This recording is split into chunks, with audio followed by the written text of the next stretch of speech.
Alors, avant d'entamer le sujet sur le Sénat, parce que c'est un sujet qui est prévu, je voulais rapidement survoler une situation qui se passe à l'international et qui aura énormément de répercussions sur nos pays. Donald Trump l'a déjà annoncé. Pour lui, c'est l'Amérique d'abord. Donc, il est en train d'arracher, de couper toutes les aides qui sont accordées aux pays en développement ou aux pays du Sud, notamment les pays africains et tout. Donc, on a déjà vu pour l'USAID, il y a d'autres projets qui vont être démantelés. Donc, c'est des manques à gagner énormes pour nos pays, notamment dans plusieurs secteurs. Quand vous prenez par exemple l'USAID au Togo, ils interviennent dans le planning familial, ils soutiennent les personnes à mobilité réduite, ils donnent des subventions pour les PVVIH, et puis ils font plein d'autres choses dans notre pays. Ils financent les cantines scolaires à hauteur de plusieurs millions de dollars. Et on sera privé de ces fonds-là,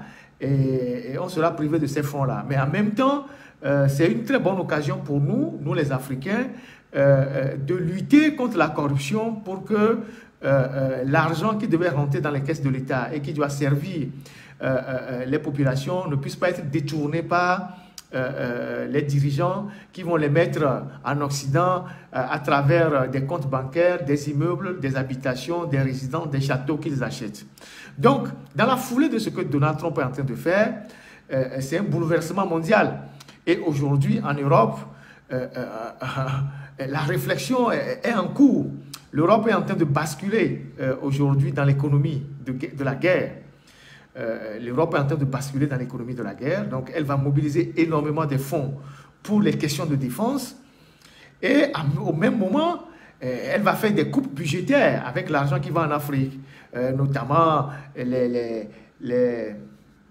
comment ça s'appelle, l'aide publique au développement, les appuis budgétaires, les financements à travers les organisations comme l'AFD et tout ça. Le FED, tout ça, ouais, voilà, ils vont pas arrêter totalement, mais ils vont diminuer sensiblement les financements parce que eux-mêmes aujourd'hui ont besoin de beaucoup d'argent pour financer l'économie de guerre. Parce que en Europe, ils sont conscients que la guerre est à leur porte. Donc, ils vont faire des coupes budgétaires. Il y a énormément de débats dans les parlements européens actuellement. Il y a même des gens en Europe qui sont en train de suggérer que les dictateurs africains qui viennent cacher l'argent en Europe, il faut saisir ces biens-là, saisir leurs maisons qu'ils achètent, les châteaux. Donc, il y a toute une réflexion. On est en pleine période de brainstorming. Vous savez ce que c'est que le brainstorming? On est en pleine période de brainstorming. Les idées fusent de partout. Et d'ici quelques mois, il va y avoir fondamentalement un virage de l'Europe.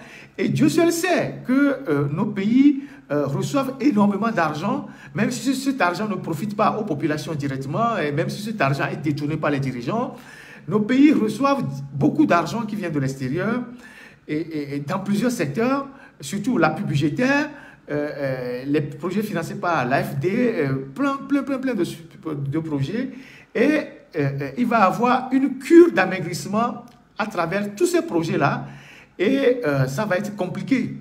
Parce que, comme quelqu'un le dit dans les commentaires, l'Europe a besoin de 800 millions d'euros dans les mois qui viennent pour les questions de défense, pour se réarmer. Et donc, aujourd'hui, on est dans un bouleversement mondial, planétaire.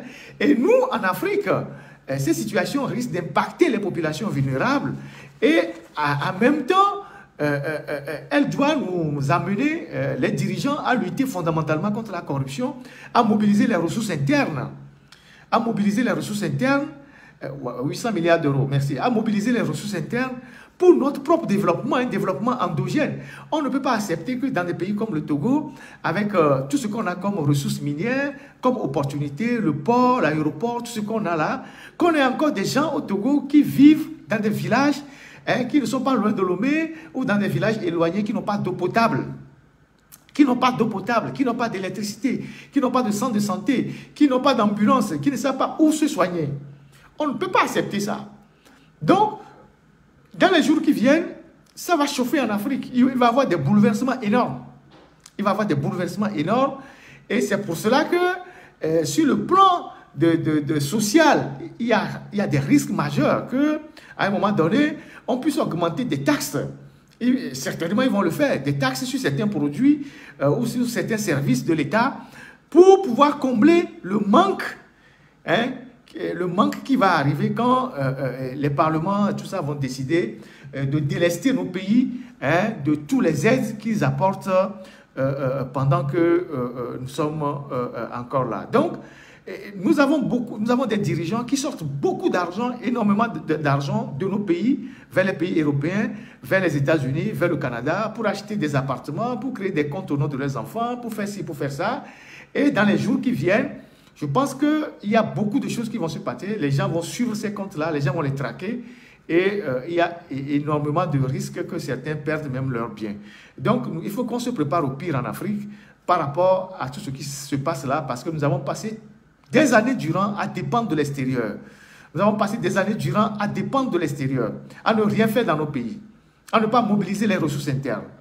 Voilà ce que je voulais dire avant d'entamer le sujet du Sénat. Alors, quand on sait qu'on n'a pas de moyens, quand on sait qu'on n'a pas de moyens pour construire les écoles, quand on sait qu'on n'a pas de moyens pour construire les hôpitaux, quand on sait qu'on n'a pas les moyens pour donner de l'eau à boire à tout le monde, hein, je parlerai de l'eau tout à l'heure, qu'on n'a pas des bourses pour les étudiants, on n'a pas de bourses pour les meilleurs élèves, on n'a pas ci, on n'a pas ça, on n'a pas d'ambulance, on n'a pas des hôpitaux de référence dans toutes les régions, on ne multiplie pas les institutions budgétivores.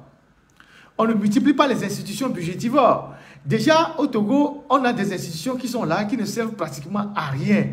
On a la présidence de la République, on a la primature, on a l'Assemblée nationale. Dans un pays normal, les trois institutions auraient déjà suffi.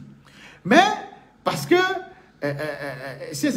sous ces institutions se déclinent de petites institutions qui doivent faire normalement leur travail. On a parlé de l'IGE ici, il y a l'IGF, et il y a pas mal d'autres institutions. Mais le Togo, comme on sait bien dépenser de l'argent à ne rien faire, on est parti créer Aplusia pour lutter contre la corruption. Aplusia ne fait pratiquement rien contre la corruption. Après, on a créé la CNDH. Je ne sais pas fondamentalement ce que la CNDH apporte de plus, parce qu'aujourd'hui, vous allez dans les prisons, l'état des détenus, les violations de l'homme, des droits de l'homme, la torture sont devenues des pratiques systématiques dans nos brigades de gendarmerie, dans nos commissariats de police et même en prison. Donc, la CNDH, elle engloutit beaucoup d'argent. La médiatrice de la République, on ne sait pas ce qu'elle fait véritablement là-bas. Donc, c'est aussi une institution qui est entretenue par les contribuables, donc vous et moi. On a la HAC, la Haute Autorité de l'Audiovisuel. Ils sont en fin de mandat depuis 8 ans. Eux aussi sont là-bas. On les entretient tranquillement. Chacun a une voiture. Ils ont des bons d'essence. Ils ont des chauffeurs. Ils ont des avantages. Après, on a plus d'une centaine de mairies pour un petit pays de...